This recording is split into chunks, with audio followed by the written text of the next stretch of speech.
All right. We've got a decent number. Rob, are you in Australia or America? No, I'm in Sydney right now. Finally. We'll put you on the Australian end then, or the American end. I did the American end a couple of weeks ago. Yeah. You're just waiting for the next eclipse. Absolutely. But speaking of rules, I like O'Toole's rule. O'Toole said that Murphy was an optimist. Very good. All right, Rich, I think we might kick off if that's right. All right, go for it. Yep. Right. Good morning to the Australians. Good evening to our American friends. It's been a while. I don't know whether anyone came along for December. I don't think we had one at all.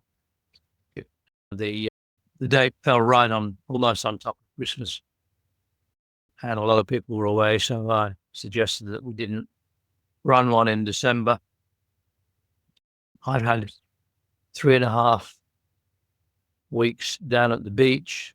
As I was just saying to Andrew, I had a good view south, but the light pollution is surprisingly bad in that area because Phillip Island is sort of in view, and it spills a lot of light up into the sky.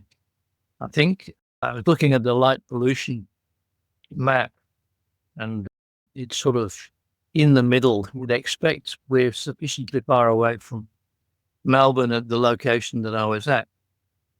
You'd think I wouldn't be getting anything from Melbourne across the south, but instead I'm just getting it from other townships over on Phillip Island. So that was a bit annoying. But I am next week off to New Zealand for 3 weeks, and I'm hoping that in the South Island there'll be some dark skies there, and that I can do a bit of optical astronomy and photography.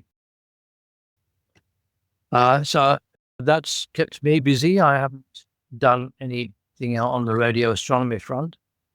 So my most recent excursion to that area was the presentation to physics teachers at the beginning of December on the active sun and the potential effects of solar storms on the Earth. And I think we're coming very close to a few. We've in essence declared that this solar cycle maximum has been reached, now on the way down. So solar activity should decrease over the next little while. Rich, I thought I would write something up for the journal along the lines of that presentation on the active sun when I get time. All right. So, sorry, go ahead. I said, sounds great. Yep. Okay. Very good. It's in the folder of PowerPoint at the moment, but I think it needs some text to go with it to make the PowerPoint work. I've just got to write the text. So that's all I have this stage, early in the year. So I'm going to go around my screen, and Rob, you're the lucky first on my screen to give us an update of what you've been doing. Okay. Can you hear me now? Yes, we've got you. Okay. A couple of weeks ago with Sarah for the U.S., I gave a presentation, on what I've been doing for the last couple of months, and didn't know exactly what I should do for Australia. But just a basic rundown. It was a discussion about how I went from Sydney to Los Angeles, and then down to Santiago and Balmaceda, and a 9-day road trip in Patagonia to Cochrane to image the annular solar eclipse. And what I used was my Nikon P1000 camera, as well as my C-Star, and showed some of the images of that. After that, it was back to California and some images of the comet, and the Sea Star has the new mosaic, mode. And I did an image of the Orion Nebula with the Walking Man, and it came out pretty good.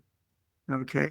And then it was a discussion about I have assembled Alex Pettit's Yagi antenna, and I have that system working, and I've captured some data, and it does work.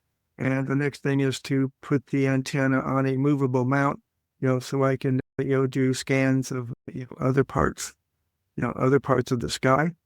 And I spent some time out at the observatory, and I'm putting the local area network together, and I'm building a time server for the network, and trying to get it towards being a remote observatory. Other than that, just busy. Sounds like you have plenty on, Rob. Okay. So for reference, if I give a presentation to the U.S. guys, what would you guys like to see? Would you like to see me repeat it, or can you just, go and see it on the YouTube? Well, perhaps a summary to this group at some point, Rob, would be good. This is for the Western. Yeah. Well, I don't plan to go to the Western Conference because I've been to the large array already. Yeah, I've had tours of it and other things. Okay. But, there's a chance, of going close to that time for a geology field trip to Death Valley. And if that comes about, then I may, zoom over to, go to the conference. Very good. Yes, I think Death Valley is good for astrophotography, I'm told. I've been there several times. Lots of times, in fact, and thrills camping. Yeah. Yes, I guess the main thing is to keep away from fire zones at this stage. I have relative. Go. I was going to say fires or wildfires in winter is a bit unusual, you'd have to say, and it's causing issues with access to firefighting equipment, because we usually borrow it from the west coast of America, and we can't have it at the moment because they need it. Yeah, I believe we get Elvis, is what they call it. I don't know why. Yep. Yeah, but I've lived through several wildfires in California. Santa Barbara, Ventura, as well as some in the Los Angeles mountains. It's not good.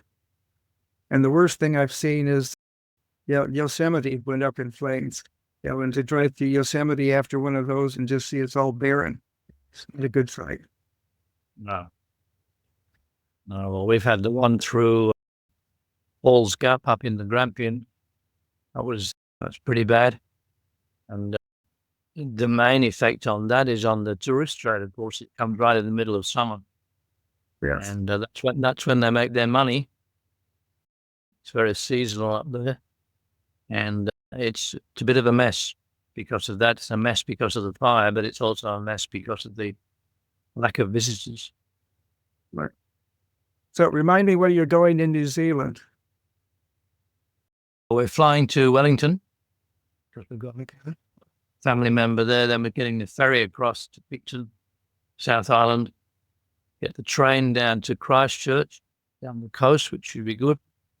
Yep. And from Christchurch to Dunedin, the southeast, across to Te Anau and Milford Sound, up through Queenstown, Arrowtown, and then Lake Tekapo, and back to Christchurch. So are you going to the observatory at Lake Tekapo? No, it's very, very tempting. I was looking at the prices. It's crazy. It's about $180. And that's New Zealand dollars. So we're slightly in it. Yeah. Have you done that one, Rob? We've been to the observatory at Lake Tekapo, and I did the occultations of Pluto. The occultation was 2 weeks before the New Horizon probe did the flyby Pluto. Yes. NASA wanted to know if there was an accretion between Pluto and Chiron. And we did that with the NASA 747 and some other guys. And we were right in the middle of the occultation. And when the light curve showed up, we had a blip right in the middle, which is what you're supposed to get if you're on the line. And we had that. But I've been to, Lake Tekapo many times. So you'd recommend? I recommend the place. Yes. Different. Yes. And Lake Tekapo might be expensive, but you can have no idea how much it cost me to go to, Patagonia for 9 days. Exactly. Yes. Yes. But I did it, and I have some good images. Okay. Talking of New Horizons, they just did a parallax measurement. So they took a view from Earth and they took a view from New Horizons, and that gave them a very long baseline for the parallax measurement. And they got the distance to whatever it was they were measuring very, very, very accurately. So very, very good. Okay, thanks, Rob. Sounds like you have plenty on, and we'll catch up. Happy New Year. Yes, catch up with you in February, and how are you going? Andrew, you're next on my screen. So what have you been up to? Yes, so mentioning auroras, I'll just pop in the chat a video of some more sky camera images. Let me share my screen here. So I missed the Denver meeting, and a few observations I'll just summarize. So just to remind folks, I'm down here in Tasmania with a yard full of wires and poles, trying to make some simple measurements of various things, making some more progress on my hydrogen system from a dish, and some results to show next time. And the other thing I'm working on in the background are a new dipole array like the Owens Valley low frequency radio astronomy array, which is coming together, and that will give me quite a nice HF coverage with better sensitivity, I think, when my loop system I'm using here mainly for that, and also a Radio Joe automatic calibrator. Haven't got back to that with all bits, but we'll eventually get right. So a few things I've seen of late. I keep my gear running 24/7 to catch things, and I've got some nice fine structure and some solar radio blips back in November. Normally you see things drifting through, they're either fast drifting type 3 bursts or slower drifting features may be associated with type 2. There are some finer structures. This is a 39 megahertz, 1.5 megahertz across the x-axis here, and about 16 seconds in the V. So these are waterfalls that are moving down the screen. I've put in some little slopes here. So here's some nice little drift pair bursts, or drifting at about minus 100 kilometers per second, and then some faster things. These bursts here, very narrow, very short-lived solar S-bursts, which are quite hard to see generally. And I'm working on some finer resolution regarding with my system. I can record the raw IQ data at a rate that I can probably get a few milliseconds or a few kilohertz resolutions. I'm quite keen to look at these things in more detail because these are very small structures in the corona that are producing some nice radio emission. Another interesting observation in December, I just happened to notice on my time series at 39 megahertz, a burst of activity, and well, at my place, it's either the sun or it's the local neighborhood interference. I did some analysis of this and trying to write something up on it. And actually, when you look at the frequency spectrum of the periodicity of these bursts, you get quite an interesting chart. So this is showing here period in seconds against time. This is a wavelet analysis. And these bursts are starting off at a few seconds, maybe 10, 20-second period, but then slowly decreasing in period. And these sort of events don't appear in the literature very much. There is some discussion about periodic bursts, which tend to have more of a constant period. But these are drifting, and there's maybe some higher frequency features down here, although these lines tend to line up, of course, with the bursts, which contain a bunch of different periods. So slowly drifting, and this would be a change in the period of these periodic bursts as they move through the corona. I was quite keen to see if other radio observatories saw this, or it just was my local interference. And I've done a comparison with Learmont Observatory in Western Australia at a couple of different frequencies, and there's quite a good match between what Learmont was seeing from their solar radio observatory, which is part of his radio solar telescope network. You can get this data online through NOAA or through the Bureau of Meteorology in Australia. And there are 5 observatories around the world which are recording at 3-second cadence solar radio spectra from about 25 megahertz to 180 or so.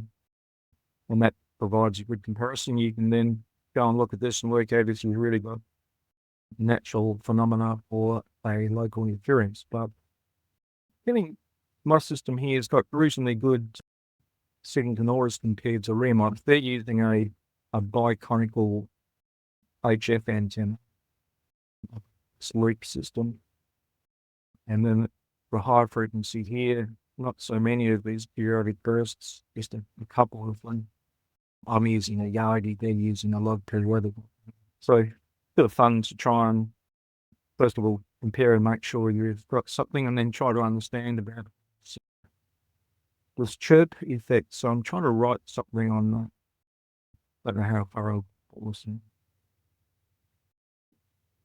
Speaking of bursts again, I've got a bunch of those different antennas I mentioned. I've just been sort of matching things.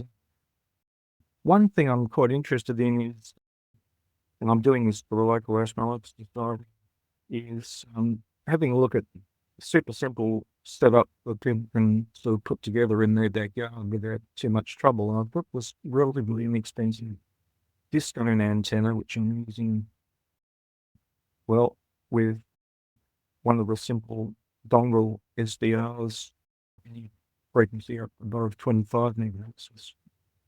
It's got sensitivity up to maybe a few hundred megahertz, but I'm using discone.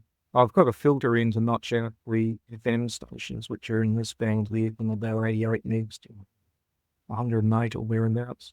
But yeah, I can see some solar bursts quite strongly up to high frequencies, and I've got various other systems here covering different parts of the spectrum. I can sort of put all these things together. And here's an example of a burst going from 15 megahertz up to 150. And the sort of things you can get out of this, you can actually measure the dispersion of these bursts. Kind of a school project potentially, but you know, these things always fun to see. And sometimes the sun doesn't really produce much at the high frequency, but it's kind of the other interesting thing. Some of the variation here is just with the variation of the sensitivity of my system mainly. Had quite a bit of interesting solar activity, and back in, well, late December, we had a series of quite strong events that led to some auroras in Tasmania.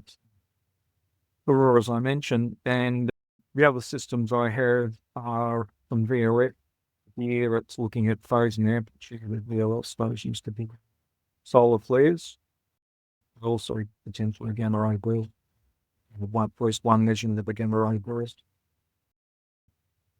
This here is the noise at 23 kilohertz to compare. These are down at 22.4 kilohertz signal from Hawaii. So when the ionosphere is illuminated by solar X-ray, it increases the reflectivity, which produces these bumps in amplitude, and changes the height of the ionosphere, which produces these bumps in phase measurements.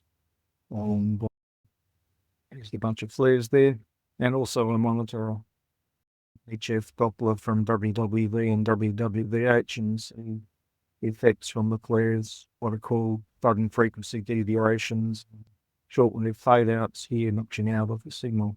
So some of it's kind of just keeps on going. It's always fun to have a look at, see what's happening, and never really might catch something. And finally, just the last little thing of late, looking at Jupiter. Jupiter's fairly low in the sky for us in the southern hemisphere. It's great for the northern hemisphere. And, well, summertime's not really great for living in the southern hemisphere. While it's at night, the ionospheric critical frequency is still fairly high. Here's some observations of Jupiter burst the other day. Pretty hard to see in here. There's an awful lot of HF comms, some interference, those bands here from the neighborhood. Jupiter pretty low in the sky, 11 degrees. This is with a loop antenna that's looking at the meridian, and Jupiter's actually rising in the east. And the ionospheric critical frequency here is, if you look at the local ionosphere and working out what the frequency of vertical oscillance is, 0.5 megahertz. That gives you a critical frequency of 39, which means that normally what you'd expect is you wouldn't be able to see anything from Jupiter unless it was above 39 megahertz, and Jupiter doesn't really produce much in the way of bursts above 39, so we'll continue on measuring. So something is helping allow reasonable features in here. Now, some of this is actually lightning, but you kind of see these little guys in here. You really need to know what you're looking for to identify these things. But the other useful thing is the radio gyre network, and there are a bunch of folks, mainly in the US, looking at Jupiter, also Europe. And here's a bit of a lash up of my little blip in here, along with David Jasinski in New Mexico and David Topinski. I'll somehow put Davis in there. So throw that to my days at Davis, Antarctica. But these folks are really, they've got some nice solar systems running. And the other kind of interesting thing is that this is some different frequency ranges. We have the same one for me at David Jasinski. It's how different Jupiter looks in different locations, so that that the radiation beamed in these cones, but you get to see different parts of the cone if you were spread across the world. So that's kind of an interesting thing, and I'm starting to get a little bit more active in the radio gyre community, and look forward to making some better observations, particularly on my cross dipole system going, and I'll actually hopefully be able to steer my beam a little bit better, because with my loop antenna, it's fixed vertically. If I want to kind of look off vertical, physically I have to shift the whole thing, or I could do some phasing on the loops. But even still, with a loop, you've got a backload, and you're just getting a lot of unwanted extra noise. So better to have to steer beam. So anyway, that's me. Amazing stuff. I've said it before, not a lot gets past Andrew. You seem to be monitoring just about every frequency that's going, and you pick up a lot of stuff. Any questions for Andrew on what we've just been looking at? That's a lot of stuff to absorb. No. I'll get your opinion of here. A lot of the stuff's actually pretty simple to get going. So it takes time and you've got to refine it. And once you're running, yeah, you can go back and compare things. There's lots of data out there of the amateurs and also professional observatories. And that's the kind of thing I like comparing against and trying to spot something different. Very good. And as you said in your presentation, you've got to know what you're looking for. We got to be able to separate out the good stuff from all the hash that's going on in your local area. So, excellent. This is Dick in Honolulu. I just wanted to congratulate you on really doing some great work. Oh, thanks. I wish we had some folks in the Jove community, folks in the Jove community that were interested in doing some science. And I'm amazed at how well you're doing. Relatively simple. Congratulations. Yeah, thanks. Thanks very much. Yeah, I'd like to try and help a bit there. And, professional setups are, they've pioneered everything, and there's quite a lot that's been done, but there's still room for amateurs in there because we can monitor 24/7, and those big executives sometimes aren't running looking at Jupiter, so it's good fun. And of course, as we're learning more about Jupiter with, at least some of the spacecraft that are there at the moment, and there'll be the Europa Clipper coming along. It's a good time to be sort of ramping up interest in Jupiter. Well, we should say thank you to Richard Blake for all the pioneering work he and others did all that time ago. Richard inspired me, definitely. I wouldn't be doing this stuff without folks like Richard. So thanks, Richard. Yeah, that's right. Bought a kit many years ago. Biggest hit for me was finding somewhere the double dipole. But it's a great area. I think it was, as Dick says, it would be good to put something to that area. The other people are working in that area. I know that some schools are busy with it. But that's very good. Now, am I still operating? Because saying my internet connection is unstable. Still here? Yep. Thanks, Phil. All right, Phil. I'm aware we've got work to do, so we'll move to you next and give us a quick update on the dish and what else is happening out at Heathcote. And then you can go and start doing some work. Yes. Yeah, so things have come along quite a ways now with our work on the dish. I was talking earlier saying does anyone know about the 80-20 rule, or in some cases the 90-10 rule? It's feeling a bit like that. We've done 80% of the work in 20% of the time, and that last 20% of the work is taking 80% of the time to finish. The motors are all up and ready and willing to go. The gear's all been replaced. We're physically able to move the dish, and we've been working on the radio side of things, upgrading the radio, and then we're almost ready to pack it away and say that's all done and dusted. And then we went, we've got a noise source that we can switch in and out, but we haven't got a switch to actually drive it. And it was planned to have the switch down in the lab in this building just here. I don't know if you can even see it. And Steve Bentley came up with a brilliant idea, but it meant taking a box out of the reception up near the LNA and taking it home today. Then he's going to work on it and put a little switch in the status monitor that we've introduced to our system. So the status monitor's a temperature, as in ambient temperature monitor, and fan detector. It detects if our fans have stopped and all that sort of thing, because we've got some Peltier cooling to stabilize the temperature. And aside from all the status monitoring, there's this noise source that we want to switch in and out occasionally to do some calibration with. And we Steve came up with the concept that, we've got a spare output on the Arduino in that status monitor.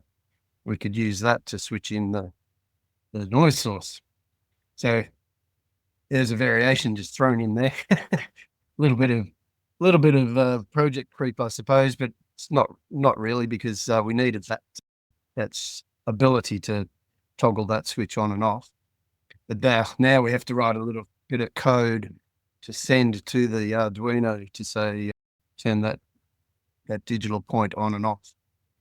So that's in the throes and holding us up a little bit, just a little bit. We've got software still to develop for the actual control of the dish / reception onto a software-defined radio, all that sort of stuff.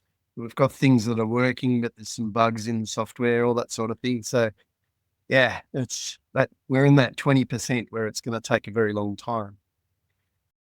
So there's a few things to do today, more mechanical stuff and tidy up all other things apart from the radios. So that's where we're at the moment. I'm getting frustrated but excited at the same time. Trying to get it all Almost working. there. Yeah, Almost there. We're Yeah. not sure if the light at the end of the tunnel's a train or not, but there's light. But yeah, that's right. Yeah. Yes. At least it's not too hot for you today. I think it's going to be hot coming up. Melbourne's forecast for 42 degrees on Monday. Yeah, 42 Celsius. Yeah, I told the guys who are coming to come today, and Yeah. we'll just get home tomorrow and be home for Monday. We've got a long weekend for the people who don't realise here in Australia. Yes, well, it's Australia Day tomorrow, Sunday, April Yeah. 26th. And then there's a public holiday on Monday, or I'm not quite sure which one's the public holiday, the Sunday or the Monday, but there's an It's extra, Monday. which gives us the Australian long weekend. We'll revel in. We won't get into the politics of Australia Day. That's not what we're here for. No. So thanks, Phil. Anything else from your end? Not really. Everything else is just ticking along as it should. Excellent. Very, very good. Just head off when you need to, Phil, so you can go and get some work done. No, that's all right. We haven't got much to do physically, Oh. so it's an Yeah. outside. All right. Thanks, Phil. And round to Duncan. You're next on my screen. And not getting audio just at the moment. No, still not there, Duncan. Try jiggling the plug a bit. No. You have to write it down and hold it up to the screen. We'll move on, Duncan, and give you a chance to see if you can work out your audio. Yep. I should just mention Len Shaka is not with us today, and he's in the throes of moving house. So he's dismantled his dish just down the road from me. He's just 5K or something down the road from me. That's all been dismantled so that he can sell his house. He didn't think he'd be able to sell the house with a radio astronomy dish in the back garden. And he's heading off. I can't remember exactly where he's going. I'll check it. And he's going to move. He's moving away from Melbourne. But I'm hoping that he will continue to join us for Drake's Lounge Australia once he gets set up in his new area. So that's Len's story at this stage. And I think that's the end of the Australian, unless Duncan does. I think Duncan's doing a reboot. See if he comes back and gives us a report. I would just mention from me, I just remembered the Stanford Solar Center. I've been in touch with them. They are struggling with the maintenance of their website. And so a lot of the superset data goes to the Stanford Solar Center. So there's a massive repository of data, but also they've got a lot of teaching resources which we can use in school and so on. And now they've just had a big flood. They had a leaking pipe, which has flooded their system. They're just recovering from the flood. They're pretty confident that their data from superSIDs around the world is intact. And they're hoping that their data will, and their resources, their teaching resources will all be back online soon. So I've offered to help out wherever I can on that. I'm not, so my contribution, I think, will be through the teaching resources. I want to have a comb through those and bring them up to date. That's another project from this end. I think they would welcome any help to get everything back online and get working again. But that's the update from the Stanford Solar Center. They're in a bit of a mess at the moment because of this flood, but we'll see what happens after that. So I think I've covered everybody from the Australian end. So Rich, we might do a quick whiz round your American friends before you have to head up. Oh, okay. Well, let's do Richard Flagg, as we got him on. Well, I don't have anything to add, unfortunately. I've been doing a little bit of work at S-band and X-band to do some satellite and deep space stuff. I did have a question for Phil. Are you guys in pretty good shape for test equipment at the dish site there? And what do y'all have? Yeah. Bill, that was for you. Are you getting us? I've lost your audio. Just asking, how are you fixed for test equipment? More test equipment. We've got quite a lot of, some good test equipment. What's the HP thing that we've put in with the spectrometer? Spectrum analyzer. Spectrum analyzer. Why are you asking this? I'm just curious. Having one time a dish just like yours, and you're going through a stretch where we have a lot of test equipment available to check the system out and get things working. So Stephen Bentley is a radio engineer who used to work for Philips. So he managed to acquire the right sort of spectrum analyzer for us, and he's pretty good with how to use it. He has actual techniques and things for all that sort of stuff. Stephen's probably our godsend when it comes to the radio side of and electronic side of the radio astronomy work that we do, and he's made sure that we've got the right test equipment for all that sort of thing. Been pretty good. Thank you. Thanks, Dick. So Duncan, are you back with us? No, he's hearing but not speaking. No, that's bad. We'll persevere. We'll keep going. Rich, where do we go next? Let's go. Let's see. AC. Yes. Hi, everyone. Yeah, the handle here is Adrian, and I'm in San Diego, California. I'm a fairly recent member of joined Sarah. Well, I've been interested in radio astronomy for quite some time, and just kind of trying to get set up.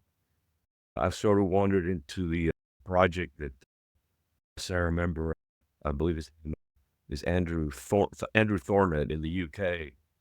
I ran across a fairly inexpensive dish type system that originates as a solar cooker. It's a parabolic mirrored dish. It's used as a solar cooker and with some mods on spray painting it to eliminate the mirror surface and so forth. He's been able to get that to work as a 21 centimeter hydrogen line sort of antenna.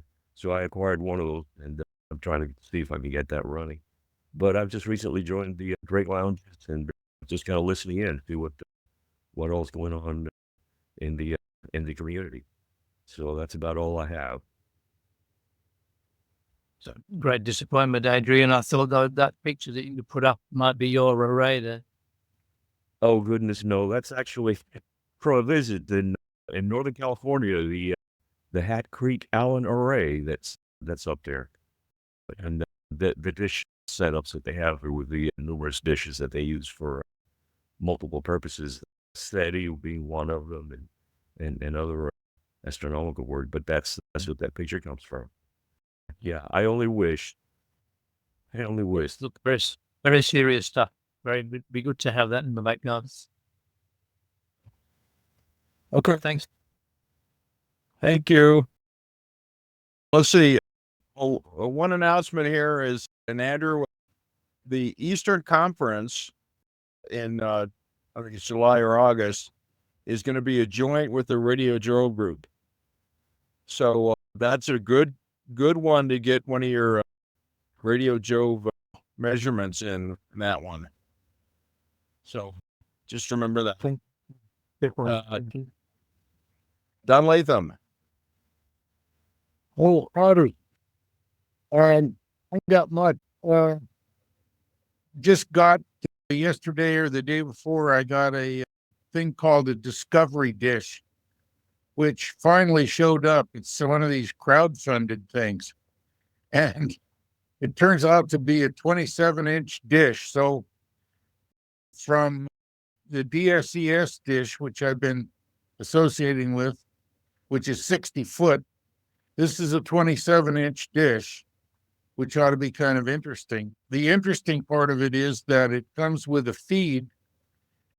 The feed has a low noise amplifier and filter built in on the feed. So it's going to be kind of an interesting thing to have a look at and see how they go about doing that. So I just got through bolting it together and had to come in and get together with these folks. So we'll see. Pretty soon I'll have at least the first look at that. It's Discovery Dish. I think it's probably on Amazon and other places by now. So from the sublime to the ridiculous, and we'll see what 27 inches can do. Is it sturdy though? Or? It's reasonably sturdy. Once it comes in three leaf that you screw together. It's quite well put together, and the packing is amazing. They have managed to pack it so that it does not come mangled, which is to their credit. The dish itself is steel, and the gauge isn't very thick, but it's robust enough. You can handle it, and it screws together pretty well. You can put it together on your lap, which is what I did. No, you can't quite get the DSES dish on your lap, but you can at least get this one on your lap. And I was just in the process of mounting it on a old TV camera mount that I have that'll be able to do an Altaz. So I think it's going to be okay. I'm more interested kind of in the feed to see how they put together I'll probably have to open up some plastic or something very carefully and have a look at how they did the antenna feed. I think it's a swash plate dipole kind of thing, not a plate, but a dipole with a director, I guess. No, a reflector. Sorry. A simple dipole with a reflector and then the integrated circuit amplifier and filter. And that's about where it is. It should be an interesting thing. I think it may be a bit overpriced when compared to putting together something with one of the the antenna setups like the small telescopes we've been fiddling with carrying. Oh, by the way, I wanted to say I claimed for myself the law of horizontal surfaces. You're talking about the 80-20. The law of horizontal surfaces says that any horizontal surface will immediately become covered with crap so that you can't use it. And that the lowest potential horizontal surface is the floor, so everything will eventually wind up on this floor. Yep. Okay, But that's about it from the wilds of frozen Montana. It's been like pretty close to zero here most of the week. yes, the floor is the lowest energy point, I think. Don? Absolutely. Any questions about that? That's about all I have on the dish. It's perforated, but the perforations will not reduce the wind load any at all. So you have to be very careful with it. I think in the wind, it'll be pretty wind susceptible. So it'll have to be pretty sturdily mounted. But even then, really heavy duty wind, if there's any kind of shear at all, may distort it. Oh, we'll get a report next time, Don. See how you go. I hope so. I hope that I can get it out there and at least get a little bit of effort. Yeah. Any more questions about that? Thanks, Don. Duncan, how you doing? Are you online? I'll see if it works. Is it working? Go We've got somewhere. Yeah, I've been monitoring VLA, which is what I do automatically every day, and reduce the data. That's been going quite well. I'm going to share my screen, so just hold on because I'm likely to stuff this up. Can you see the screen? Yep, got it. Okay. There's Vela's Pulsar in the Gum Nebula. 0835 minus 45 roughly. It's fairly close, pretty bright. For Jansky's, I think it's around about the maximum. And this is a plot of the top panel is a plot of the pulsar behavior, and a few little wrinkles that got thrown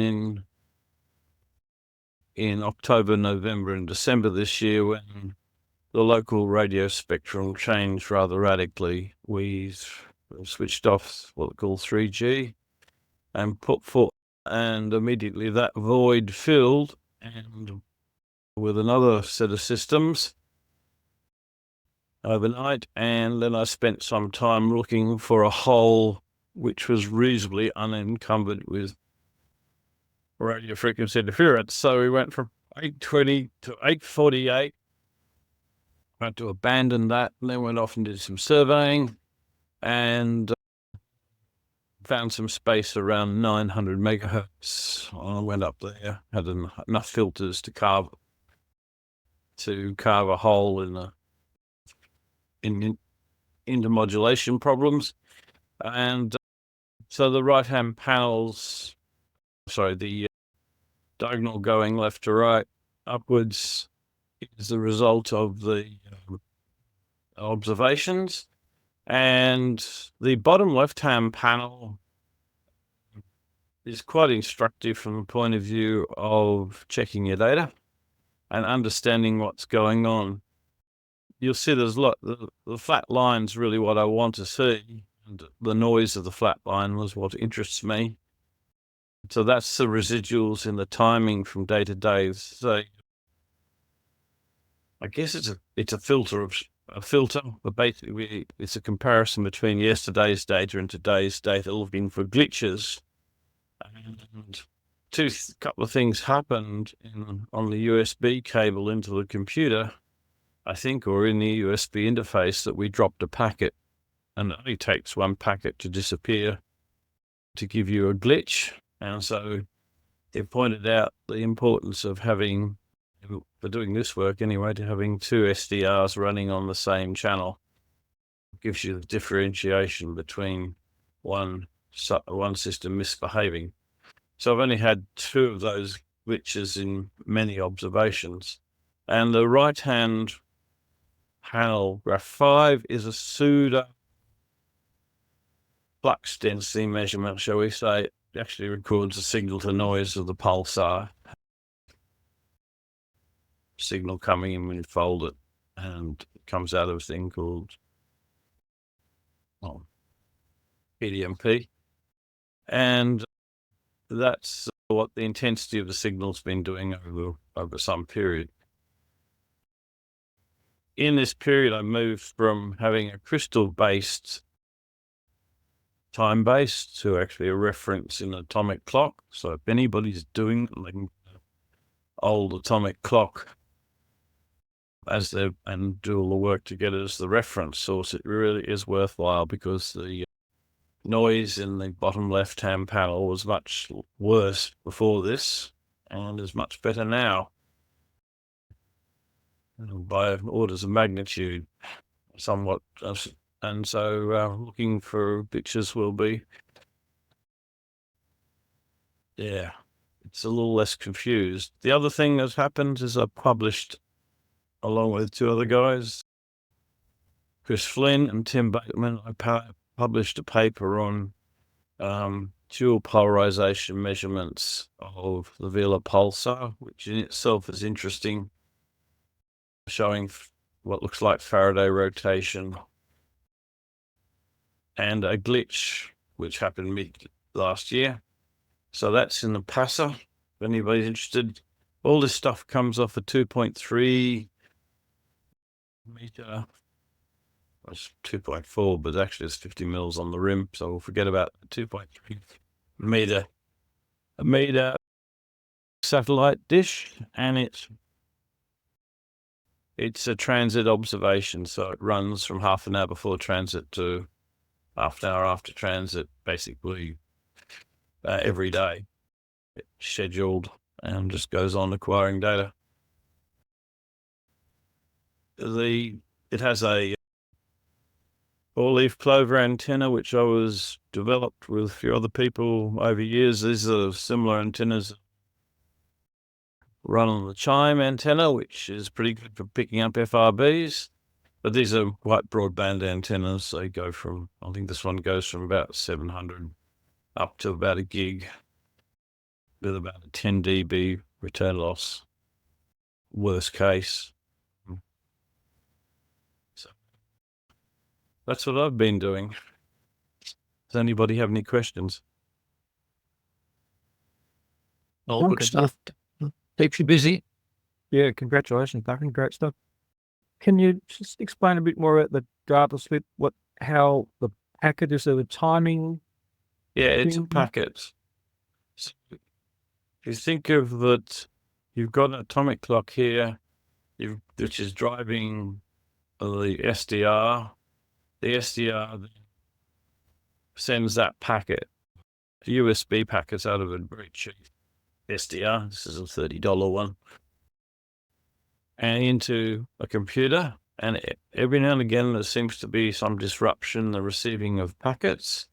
And to line and then on the other side, you've got a reliable clock in the neutron star sending you the pulses.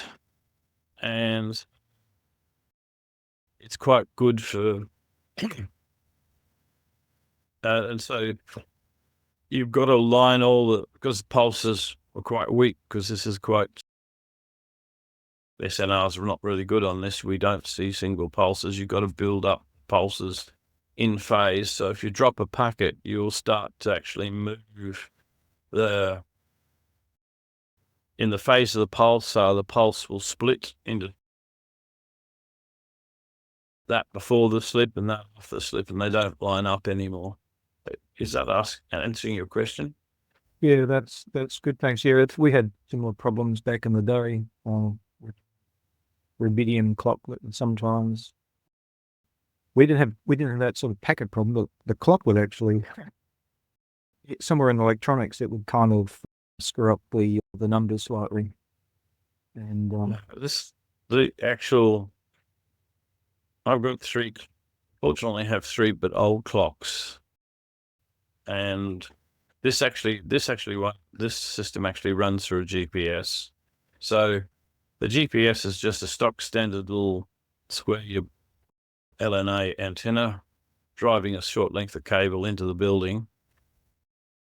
Is on a U-Blocks 8T, I think it's called, a receiver which is specialized for timing. But then I do something slightly different. I actually clean up the GPS 10 megahertz, which is a bit jittery, with a crystal-based phase lock crystal. And that cleans up the signal. So you get the benefit of the frequency stability from the GPS, but also you clean up the short variation with crystal, because crystals are pretty good for that. And that gives you the high Q output, a high quality output. And I actually run it through a synthesizer because these SDRs run at 24 megahertz. That's a reference frequency, which is a pest. So I actually run it through an expensive synthesizer just to generate 24 megahertz. But developing this for people who might be interested in doing it,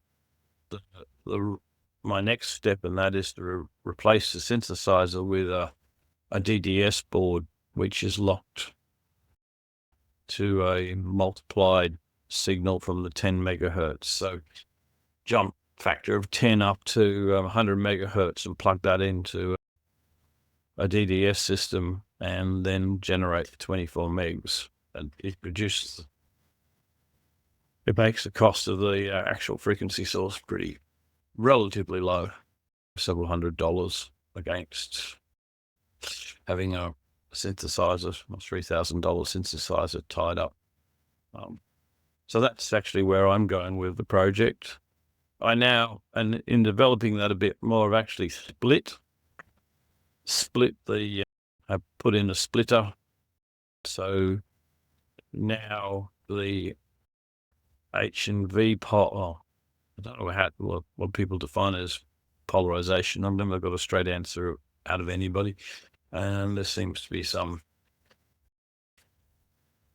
divergence in the community how to define polarization axes, but we'll call them V and H pole.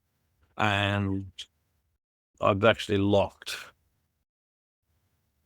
two SDRs to the same frequency source, a reference source, and that's the recent development. And I'm proceeding on to do that with a few other little devices around the place. So that's where I've got to. Very good. I agree about the 80-20 rule. Having built a lot of big systems over the years, it's the niggles that really take the time, the unexpected little gremlins that creep in and hunting them down.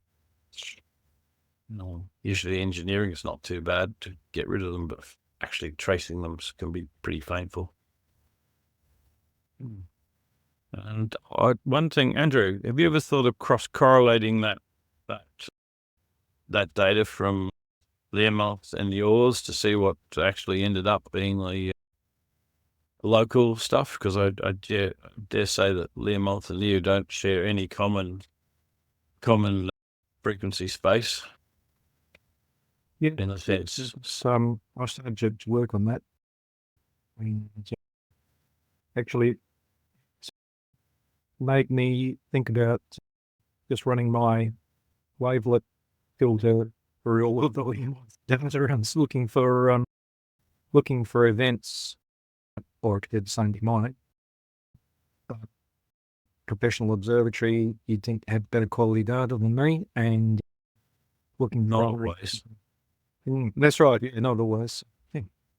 So the other thing that potentially could even pop up from some of these observations are non-solar in it, so fast radio potentially. Flux density would have to be fairly high, but I tend to have to look in the right direction.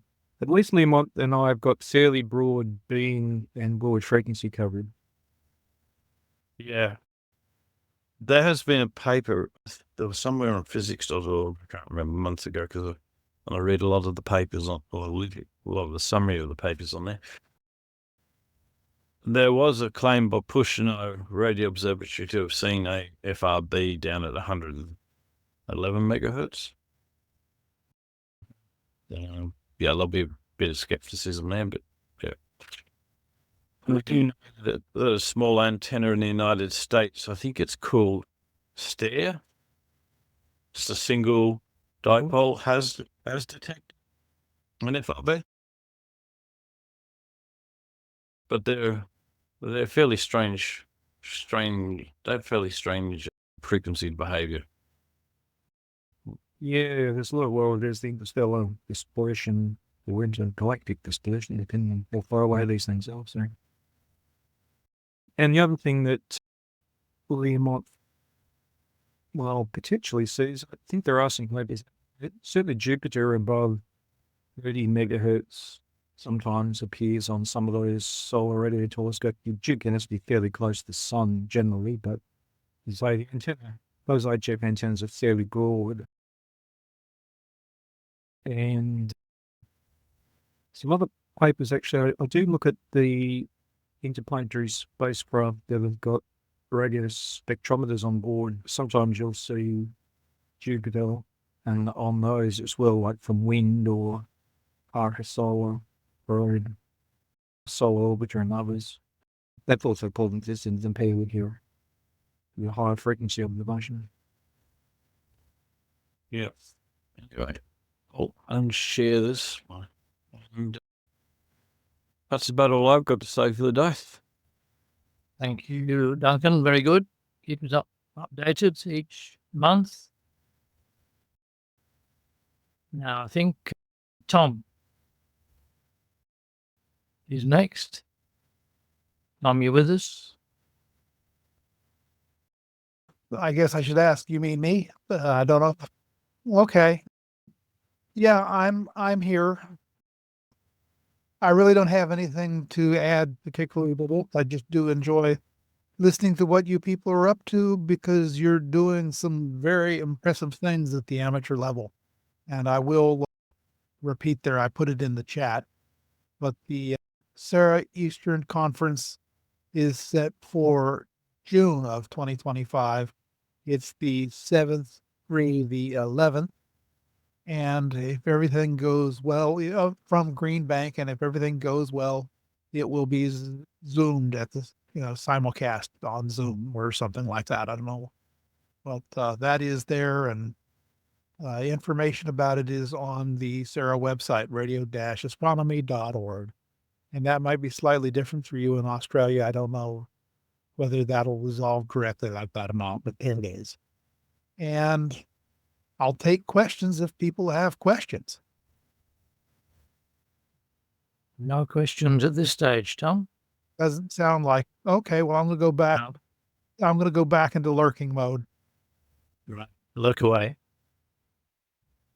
Helen, have you got anything to report? Oh, no, I'm just paying attention, seeing what more I can learn. Okay. That's where I am right now. Very good. Good. You can join us every time. Always welcome. Thank you. I saw Johnny Cox appear now. Johnny, give us a bit of background. A very amateur radio astronomer, Radio Joe, equipment names. I'm in Easley, South Carolina, which it's kind of in the northern part of South Carolina, close to the North Carolina border. Actually, I'm sitting here right now. I collected 3 solar emissions today, and I'm putting them, I usually attach them to an email and send them out so everybody can compare what they see at home. That's what I'm doing right now while I'm listening. I've got a terminated folded dipole square array in the backyard. Please don't tell my neighbors. They don't know it's there. It defies the covenants of the community to have an antenna like that, but I don't really care. But I enjoy it. It's been a pretty good Jupiter season. I'm retired now, so I can sit in the middle of the night and listen to the Jupiter storms go by and enjoy live. And that's pretty exciting to me. But that's sort of going down now. It's less and less, but it's been a good season and I've enjoyed that. And I think that's about it. I plan on being at the Green Bank. I'll be at Green Bank in person. I haven't been before, so I've got that in my plans, and I'm looking forward to visiting there. But thank you for organizing this, and I appreciate it. Oh, you very welcome, Johnny. You're a great start there. It's great fun listening to Jupiter real time, and hats off to you. Is the sun up at your place at the moment? It's gone down. There's still enough light to see around. Okay, yeah. It's down below the horizon right now. Right, yeah, I'm just looking at a few solar bursts popping through in my system at the moment. But yeah, there's good overlap for some of us in the east of Australia and in your location for a few hours each day. So it'd be good to compare. I should pop a few of my bursts up on the Radio Joe system as well, solar stuff, because it's always good to compare and see what other systems see. So yeah, that's good. I'll be happy to send mine if you would like for me to. If you'll give me an email address, I can send it to you if you think that's appropriate.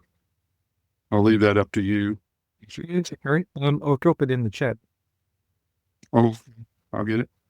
Well, I think that's a very good move.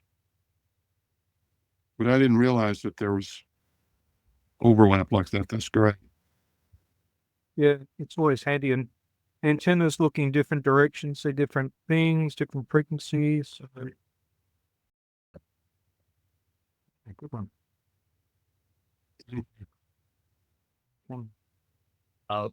That sounds like a good liaison there. There's some comparisons, and I think, is that everyone? I think we've been round. Rich has gone off to do family stuff, so I think everyone's had a go. Any questions? Any final comments before we? I have a comment about the GPS timing stuff. If you go on the net and go to Bodnar, Bodnar, do a search. He makes a little box that will give you your GPS locked signal or clock for a pretty reasonable price. You don't have to build anything, and it's pretty small and very easy to use. And the other one, I think Philip, you were talking about a system clock of some kind. There's a time hat, which you can also find on the net, which goes on top of a Raspberry Pi, and it will give you a network type 1, I think it is, clock, not a 0 clock, but a type 1 clock, a local network reference, so that you don't have any variable delay times with the net clock.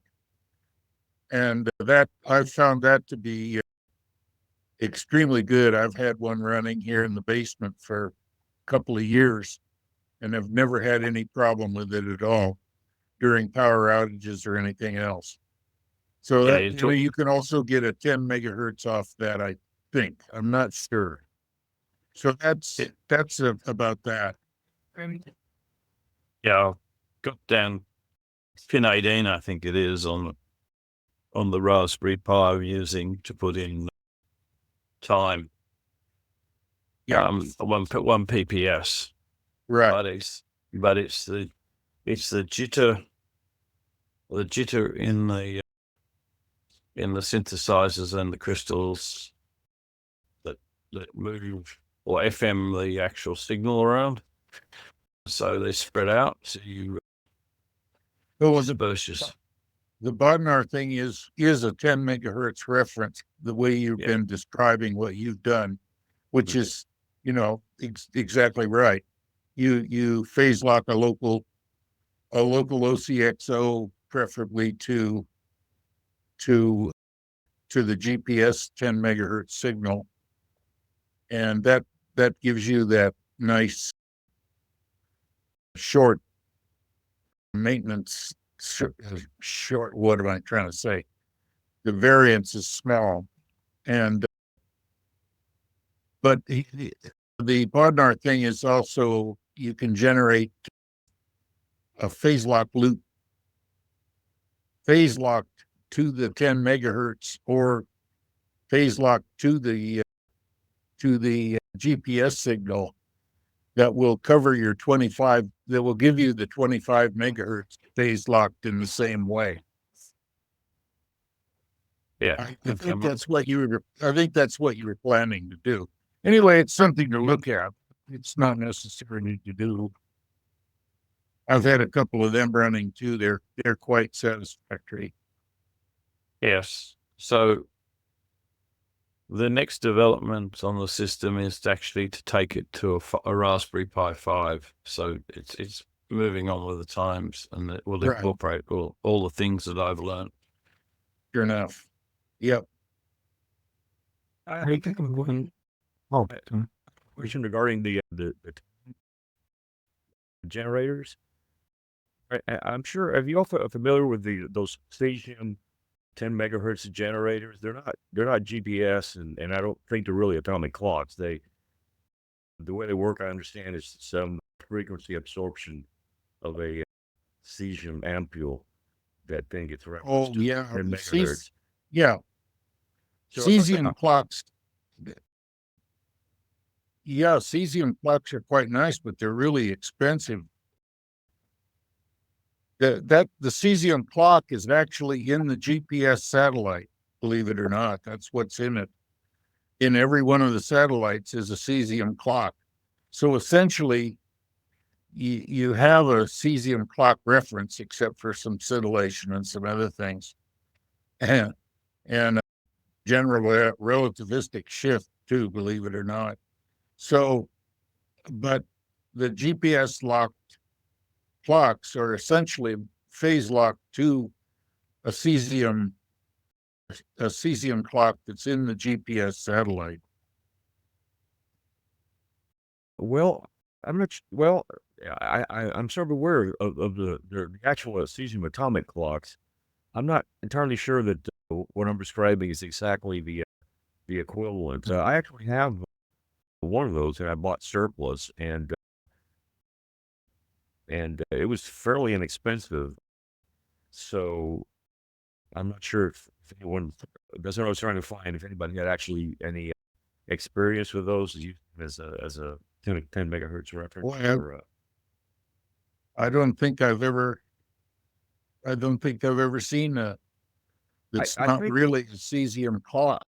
Really a cesium clock, I guess. Well, and the way I understand it is there's a microwave transition of atoms that'll absorb a specific frequency, and then there's a it's 9 gigahertz. Right. I believe that's what it is, and then the local electronics then correlate that absorption of the cesium atom. The cesium, it's like an ampule, I guess, I believe, right, ionized, And so Right. then that gets referenced to 10 megahertz. I thought these were surplus used on cell phone towers to Yes. provide the timing. And so Most of them used rubidiums. The Yeah. cesiums are too damned expensive to be putting in the. Well, maybe by now there's probably something. Symmetricon. Well, I guess they're not in business anymore, but they used to make there's a small cesium clock that actually uses a cesium, but it's not quite as stable as the old HPs and those things, which are now reaching the end of their life, actually, most of them, because the cesium the cesium finally goes to heck and it can't be locked anymore. But they're pretty expensive. If you find them, they're $3,000 to $5,000 if you can find one that still has some time left on its reference. But I'm not sure. I mean, they all work on a hyperfine splitting thing of the cesium atom. I've forgotten the exact frequency, but it's up around 9 gigahertz. But it's a fairly complex operation to get it. And the thing is that the cesium clock, that if you can get GPS locked, it's as good as a cesium clock. And what you do is as has been pointed out, you will be using the cesium clocks in the satellite to keep a local crystal clock locked to 10 megahertz. And that local crystal clock smooths out the jitters and stuff, as has been pointed out, that it smooths out the jitters and such from the cesium clocks in the satellite. And so that's kind of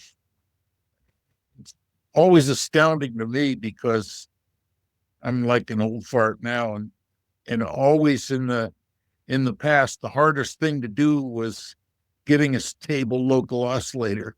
And now the incredible thing is that a stable local oscillator is the easiest damn thing to do.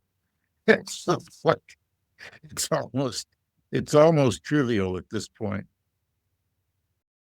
That you can get 1 part in 10 to the minus ninth without any problem at all off the satellite clocks. And the cesium is actually almost not quite that good, because it will wander, but what it has is a time stability. So you can get 1 part in 10 to the minus 10th or something off the cesium clock. But anyway, that's reaching the end of my knowledge of it anyway. So the cesium has, pardon me, the cesium has more jitter, GPS locked crystal. No, it doesn't have more jitter. That's exactly the point. The cesium clock is smoother, but it's not quite as good at for really rapid changes. The crystal, an OCXO crystal, which is then phase locked to a cesium, has actually got better jitter than the cesium. I guess that's the way it works. That's correct. That's we're, correct. Yeah, we're reaching the end of my knowledge of the thing, well, I guess my point is that for what we're trying to do, I think if you want about 1 part in 10 to the minus ninth, you can get it for a couple $100, and you can lock if you're good at it, you can lock your SDR to that 10 megahertz in some fashion, and you can essentially not worry about your frequency accuracy. Right. Well, obviously that's the the intent. For example, I own one of these Adam Pluto SDRs. Right. have a really nice frequency range and so forth, but the frequency stability of the Yeah. great. Yeah, the Pluto, you can open up the Pluto, and there's a way to lock it to a 25, maybe it's 26, I've forgotten which, megahertz. And that's where this Leo Bodnar arrangement comes in, where you can generate, for example, you can also use one at 41 megahertz to phase lock this 9700 receivers from ICOM. And and you can do that for a couple $100. And I think I've got at least one Pluto that, if it's a relatively new one, by the way, you can also put another channel on it. You can get two for a two for deal on it. But anyway, that has a way, if you open it up, you can put a phase lock, GPS locked reference signal into it. I'll get it out eventually. That stuff's available on the web. A little research will show it for you. Yeah, I'm aware of the Bodnar clock generator. Yeah. Kind of research that, and I think the only comment I've heard on the signal might not be all that clean. I mean, the timing is great, but apparently the actual clock output might need to be cleaned up with some spurs and whatnot. But in any case, no, I was just curious because I happen to have one of those Asian units. Fired it up. Excuse me. And 10 megahertz output. I was just curious if anyone had actually used one of those for Test. You can do a test on them. I think it's organized a common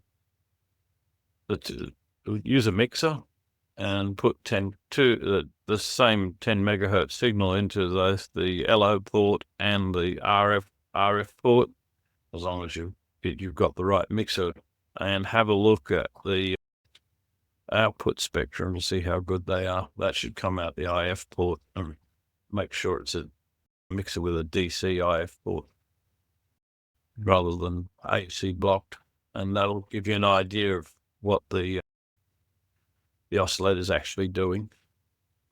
But just a slight aside, there's also a lot of push, has been push in the last couple of years to put atomic clocks in the server, in the server areas for timing, because of delays in all the server farms. So there's I think it's about $1,500 for a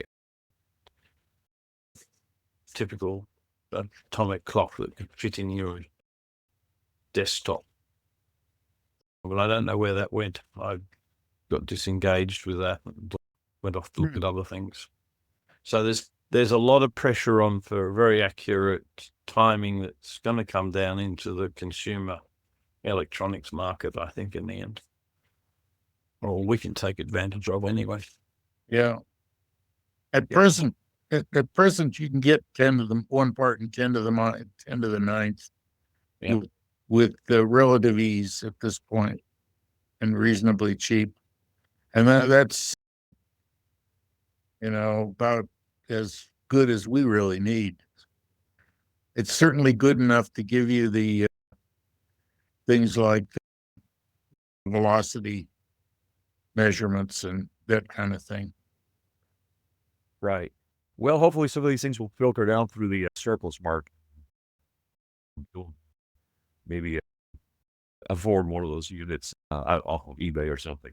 Well, thanks a lot for the comments. I really appreciate it. Again, thanks a lot. Yeah, good discussion, I think. Some of it left me behind, but I was trying to follow it. I could add just another comment there. I got those Leo Bodnar dual channel references, pretty good. Yeah, the output's a little bit, it's got a few blurs on it, but actually they're quite useful as frequency references, higher frequency. So here in Tasmania, the amateurs have lost their beacon for a while. I have a GPS locked beacon at a few of the amateur bands, and these spurs actually provide my reference for me. The other thing too is I've just put in the chat about the U-Blocks GPS receiver there, which is quite a low cost instrument that you can use actually for ionospheric measurements of plasma and various other things. You get total electron content, and that's pretty useful when you're looking at, say, Faraday rotation for, say, pulsar signals, or looking at Jupiter has Faraday rotation. So setting up one of those little units alongside any pulsar or Jupiter measurements is kind of a useful thing too. Thanks, Andrew. Yep. And I just, Ted Klein popped up.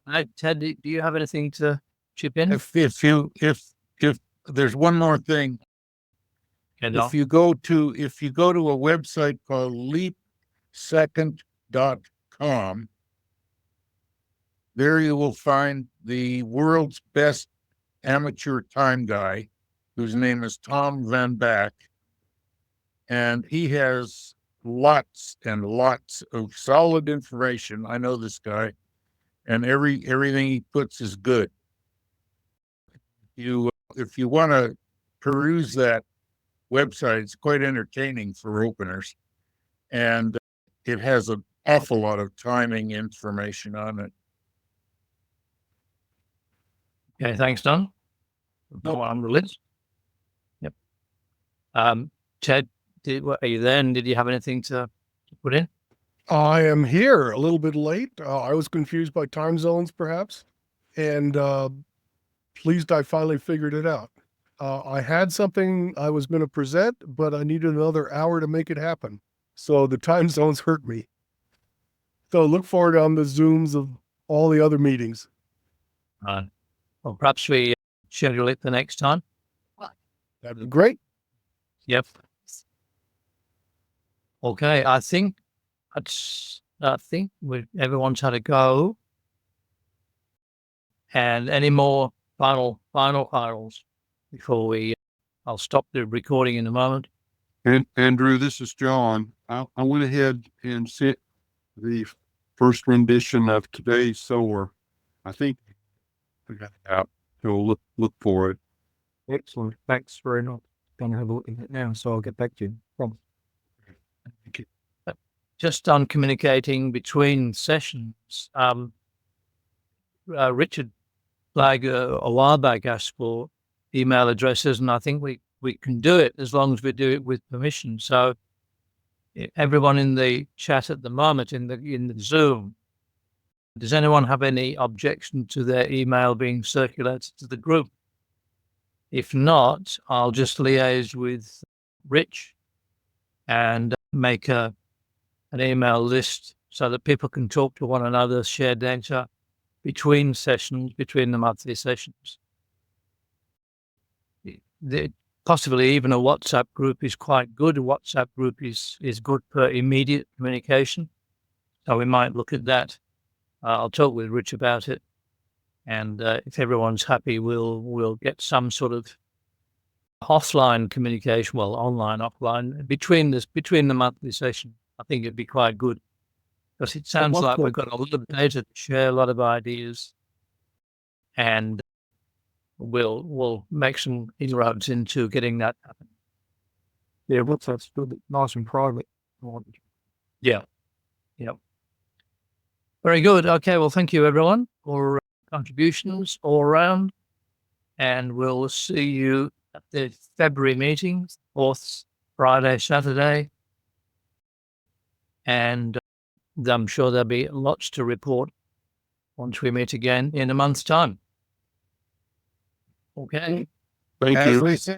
Good day, everyone. Good night. Bye.